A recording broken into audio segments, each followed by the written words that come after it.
Good afternoon, friends, and thank you for joining us for this media interaction.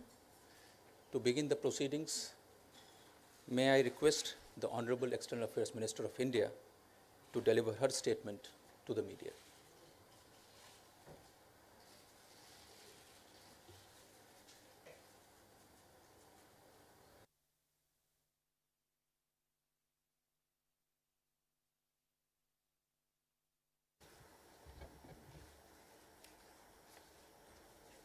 विदेश मंत्री Rex Tillerson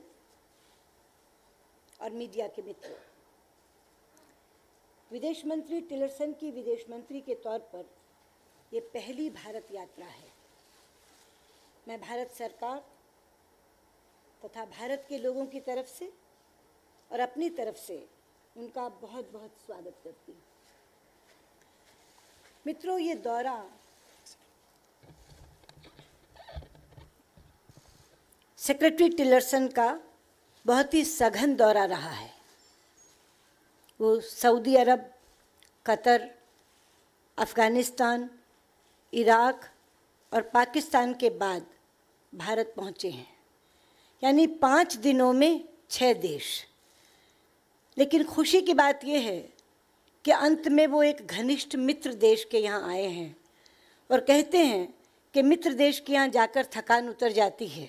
मुझे लगता है कि सेक्रेटरी टिलरसन ऐसा ही महसूस कर रहे होंगे और अब थके नहीं होंगे, बल्कि नई ऊर्जा लेकर यहाँ से लौटेंगे। मित्रों, पिछले 1 माह में हम दोनों की ये दूसरी मुलाकात है। संयुक्त राष्ट्र आम सभा के दौरान पिछले महीने न्यूयॉर्क में मैं पहली बार विदेश मंत्री टिलरसन से मिली थी। भारत और अमेरिका के साथ हमारी रणनीतिक साझेदारी को हम उच्च प्राथमिकता देते हैं। प्रधानमंत्री मोदी जी ने कहा है कि हम संयुक्त राज्य अमेरिका को भारत की प्रगति के प्रत्येक क्षेत्र में अपना अटूट भागीदार मानते हैं। विदेश मंत्री टिलरसन, पिछले सप्ताह वॉशिंगटन में आपने अपने भाषण में भारत अमेरिकी वैश्विक साझेदारी की जो एक स्पष्ट परिकल्पना की है, हम उसका स्वागत करते हैं। और मैं आपको ये भी बताना चाहूँगी कि विश्व के 2 सबसे बड़े लोकतंत्रों के बीच इस संबंध को मजबूत करने की आपकी इच्छा का हम पुरजोर समर्थन करते हैं। मित्रों, मुझे ये बताते हुए खुशी है कि प्रधानमंत्री मोदी जी की अमेरिका यात्रा के दौरान लिए गए निर्णयों को लागू करने में काफ़ी प्रगति हुई है। हमारे बीच रक्षा सहयोग और गहरा हुआ है।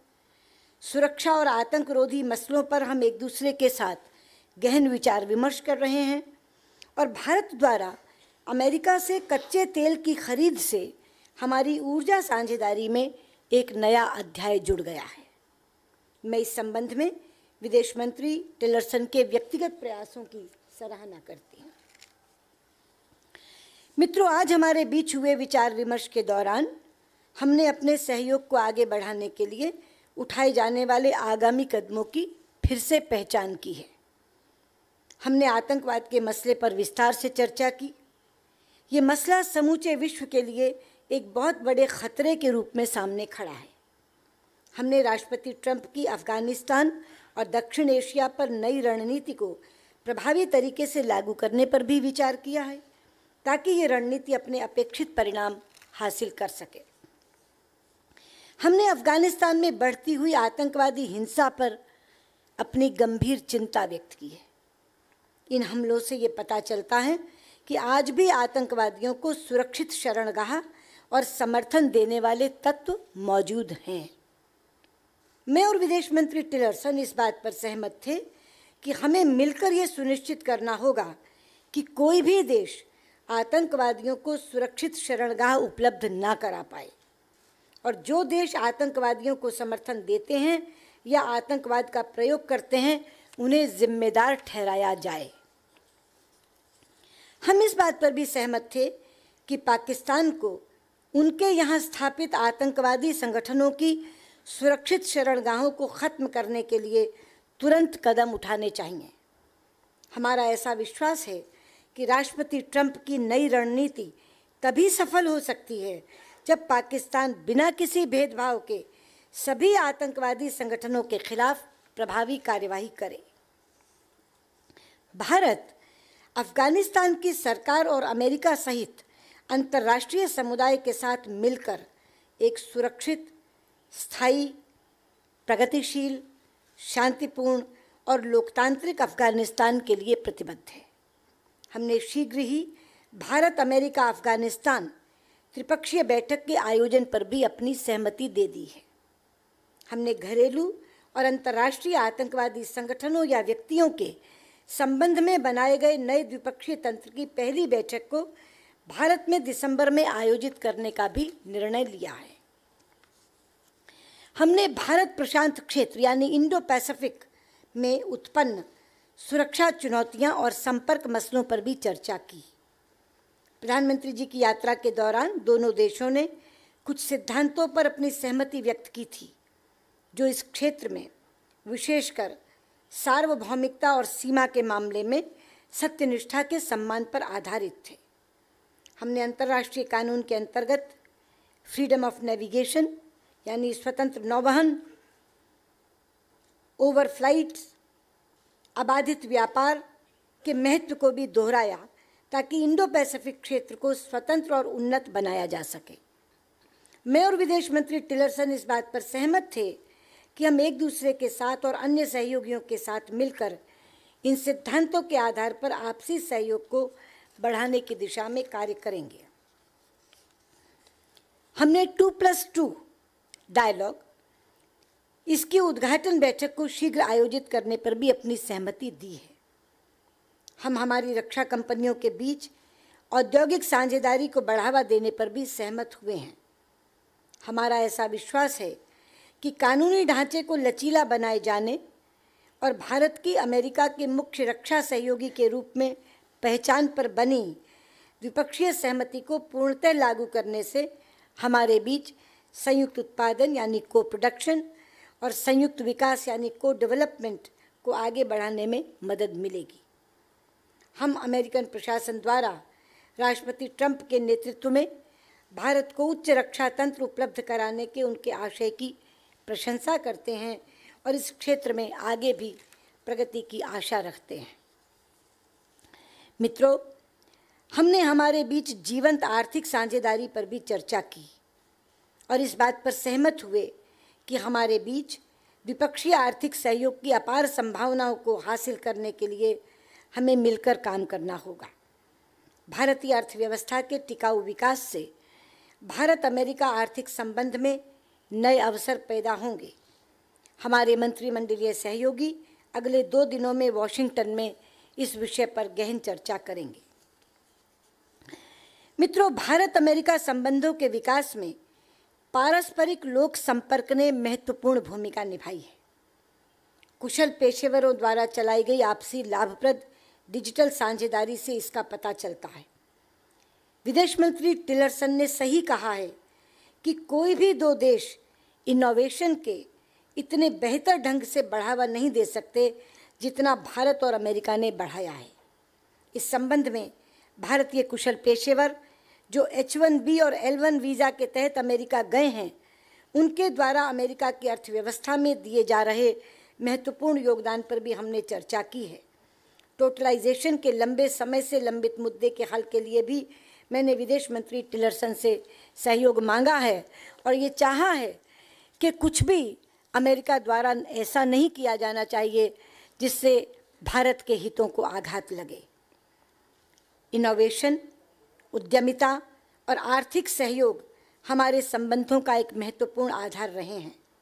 अगले माह ग्लोबल एंटरप्रेन्योरशिप समिट, जिसकी भारत और अमेरिका द्वारा मेज़बानी की जा रही है, के आयोजन से हमारे बीच आर्थिक और इनोवेशन के क्षेत्र में साझेदारी और मजबूत होगी। राष्ट्रपति ट्रंप की सलाहकार सुश्री इवांका ट्रंप के नेतृत्व में अमेरिकी प्रतिनिधिमंडल का स्वागत करने के लिए भी हम उत्सुक हैं। मित्रों, एक्सपोर्ट कंट्रोल रिजीम्स में भारत की सदस्यता पर अमेरिकी समर्थन के लिए भी मैंने विदेश मंत्री टिलरसन के प्रति धन्यवाद व्यक्त किया है और आज इस मंच से पुनः धन्यवाद व्यक्त करना चाहूँगी।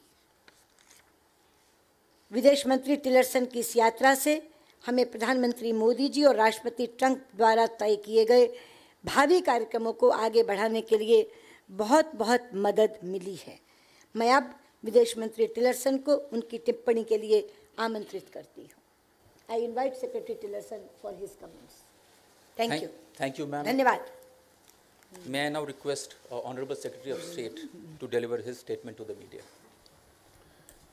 Well, let me begin by thanking Prime Minister Modi and Minister Swaraj for their very warm welcome to India. It is a real pleasure to return to India, a vibrant democracy that shares so many values with the United States.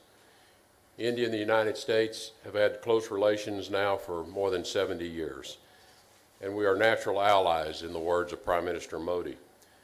We are grateful for his friendship and his vision of a closer U.S.-India relationship, and a vision we certainly share. The United States supports India's emergence as a leading power and will continue to contribute to Indian capabilities to provide security throughout the region. In this regard, we are willing and able to provide India advanced technologies for its military modernization efforts. This includes ambitious offers from American industry for F-16 and F-18 fighter planes. I'm grateful to my friend and colleague, Secretary of Defense Mattis, that he was able to visit India last month, and he and I both look forward to the inaugural 2+2 dialogue early next year. In August, President Trump announced a new strategy for South Asia, one that redoubles our commitment to Afghanistan and with it to peace, stability, and the greater South Asian region. India plays an important role in this effort. In the fight against terrorism, the United States will continue to stand shoulder to shoulder with India. Terrorist safe havens will not be tolerated. We acknowledge with gratitude India's generous contributions to development in Afghanistan, including construction of the Salma Dam and the Afghanistan Parliament building, and the $3 billion it has provided already in development assistance. We also look forward to further cooperation in the broader Indo-Pacific region as we both promote a rules-based approach to the commons and a transparent and sustainable approach to economic development. We're glad to be joined in this effort by our close mutual partner, Japan. And I was honored to participate in a trilateral discussion on these topics with my friends, Minister Swaraj and Minister Kono, in New York last month. In addition to our partnership on regional and global stability, India and the United States continue to benefit from our strong economic bonds. Our two countries have a history of trade that dates back to the 18th century, long before the independence of either of our nations. We are pleased that recently we celebrated an important milestone of our deepening economic relationship. The first shipment of American crude oil arrived in India at the beginning of this month, marking the first U.S. oil export to India in more than 4 decades.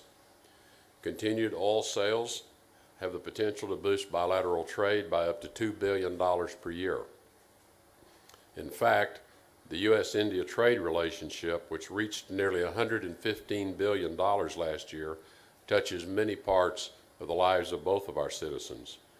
U.S. companies and products are an everyday presence in the lives of Indians, and we see increasing investments from Indian companies in America, including a Mahindra vehicle plant that will open this month in Detroit, the first ever Indian automobile manufacturing plant in the United States.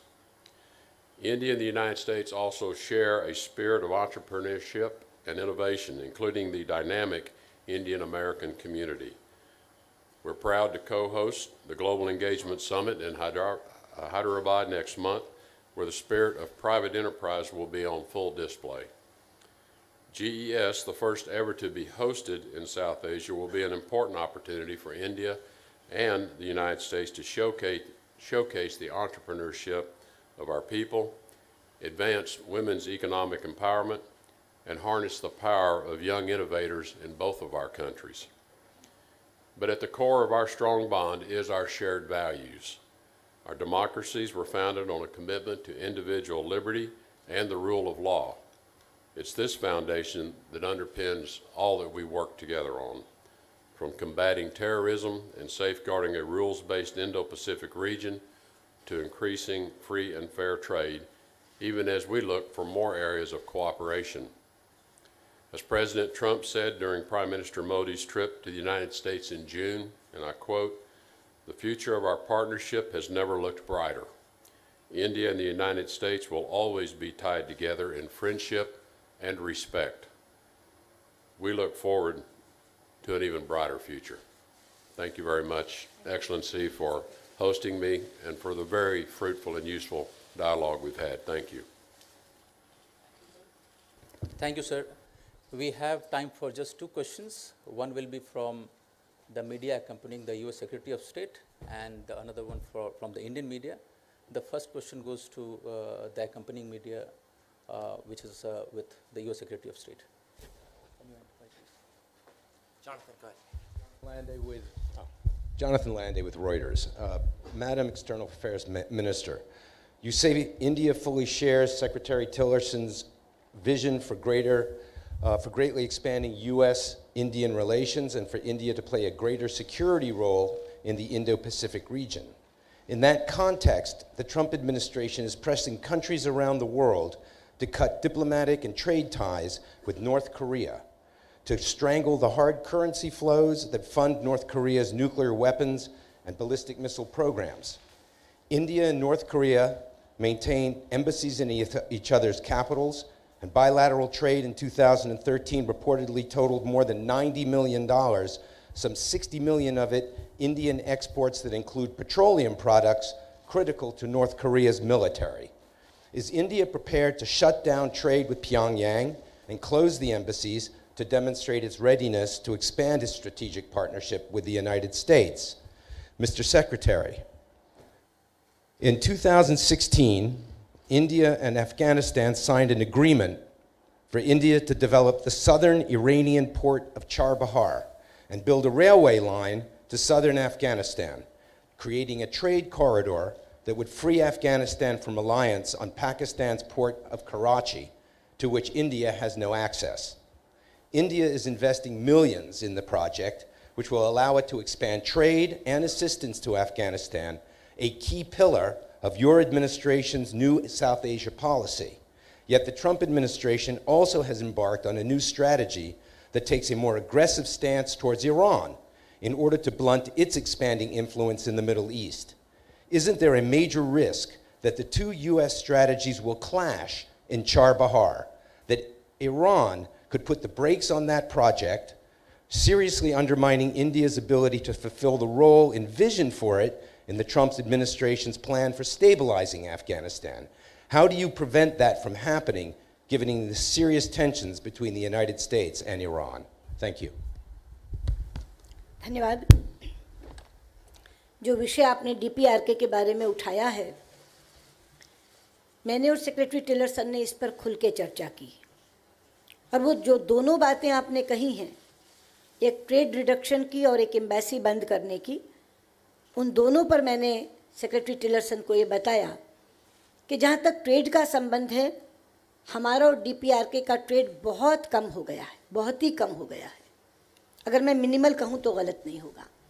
और जहाँ तक embassy का सवाल है, हमारी embassy का size वहाँ बहुत छोटा है, लेकिन एम्बेसी है।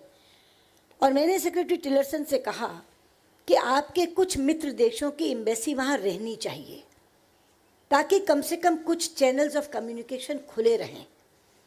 बहुत बार आपको बात करने की आवश्यकता पड़ती है, आपसी संवाद से चीज़ों को निपटाने की आवश्यकता पड़ेगी, तो कम से कम एक देश की एम्बेसी तो ऐसी हो जिसे आप अपना मित्र देश कहते हैं। और मुझे लगता है कि उन्होंने मेरी इस बात को बहुत समझदारी से लिया है और अंडरस्टैंड किया है कि ये जो दोनों बातें हमने रखी हैं कि ट्रेड कम कर दिया और एम्बेसी का साइज़ छोटा है, लेकिन हमारी एम्बेसी वहाँ बनी रहनी चाहिए, इसको उन्होंने अप्रिशिएट किया है।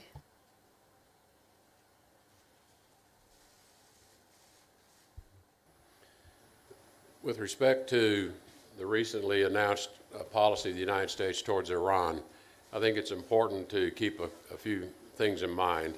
That policy, as you know, had three important pillars to it. One is dealing with the nuclear plan of action.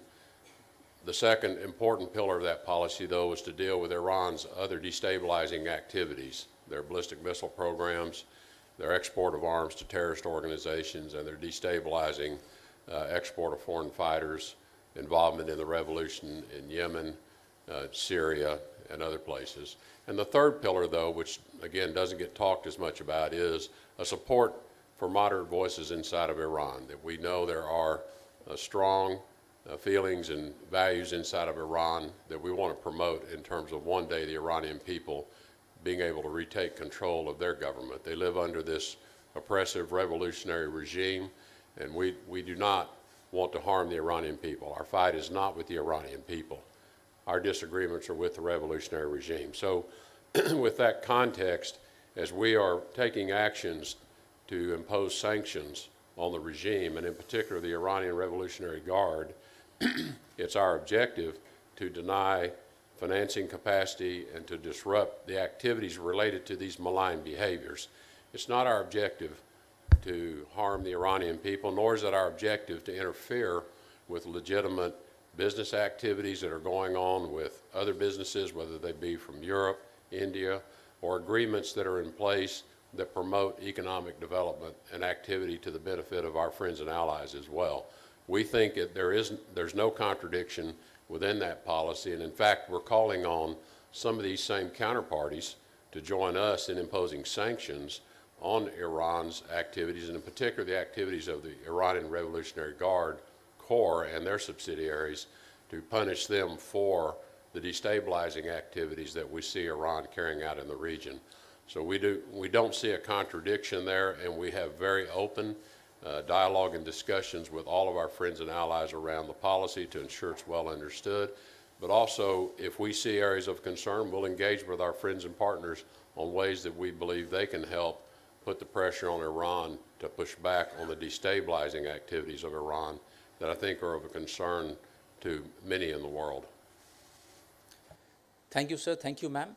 The second question goes to the Indian media. Ashish. Thank you, Ravishji. Good afternoon, Excellencies.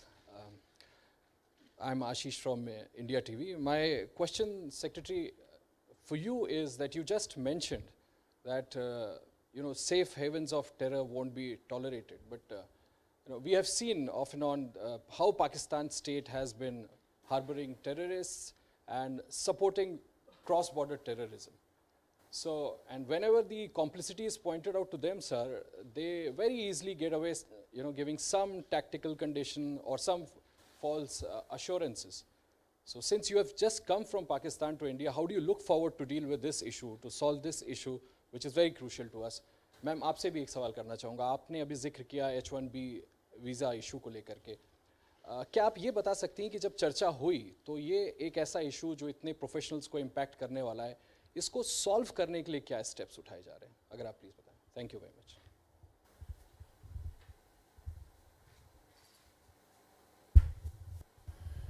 In our discussions with Pakistani leadership yesterday in Islamabad, we had a very open, frank exchange around the concerns the United States shares with other regional partners and allies, India, but also Afghanistan, that there are too many terrorist organizations that find a safe place in Pakistan from which to conduct their operations and attacks against other countries.